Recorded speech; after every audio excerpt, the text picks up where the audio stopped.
Hi there everybody, relatively short, quick video on area. I have to kind of cover off the basics first of all in some cases, so area by counting, because it might well be, if you're sitting the foundation paper at GCSE, that you might be asked to work out the area of something and actually physically count the number of squares that are in there, alright?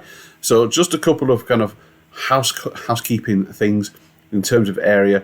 Make sure you remember units. Obviously, depending on the values that you're given, the units are often given either millimetre squared, centimetre squared, metre squared, or kilometre squared. Very, very unlikely to have anything bigger than that. But you need to be aware that it's something squared. And of course, don't forget the fact that you may say state the units of your answer as a key part of this. Okay, so let's say you wanted to work out the area of this particular shape. Then you would literally just count the boxes. Okay, so here we go, 1, 2, 3, 4, 5, 6, 7, 8. So that is 8 units squared. All right, I'm guessing at this point that it's a centimetre square grid, so 8 centimetres squared. And then from this one, a little bit more awkward in terms of how you kind of do it. And of course, some of you who know formulas of triangles and rectangles might decide to do this differently.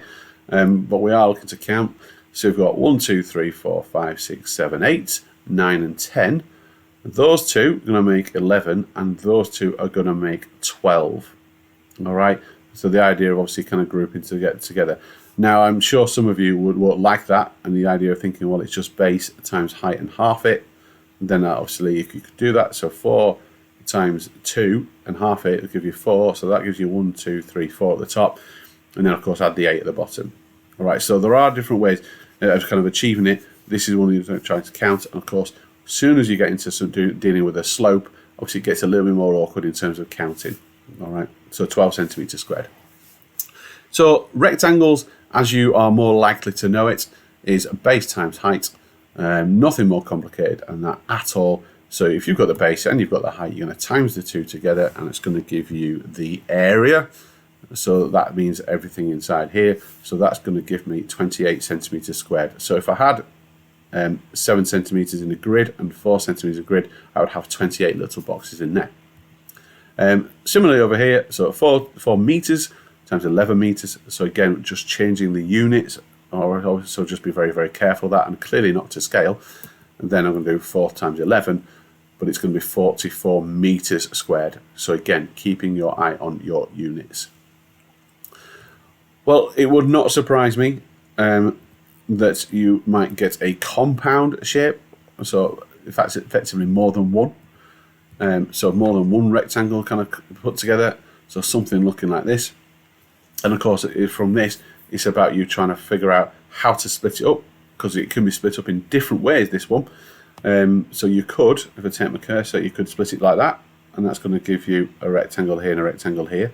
Or I could split it across there.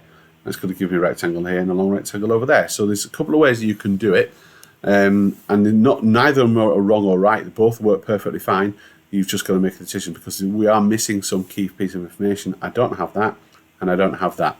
All right, but I should be able to figure it out. All right, so we're going to go along here in this particular case, but by all means try the other way. So if I'm going to do that, well, I've got 10 times 3, so that's okay for this one. And I've got 6. What I do not have is this distance here. All right, so where am I going to get that from? Well, where I'm going to get it from is that distance there is 5. That distance there is 3. So 5 take away 3 is going to give me this distance, which is going to be 2. All right, so we'll label them A and B. And the height of A, which I just kind of mentioned, is going to be 2. That's the key piece of information.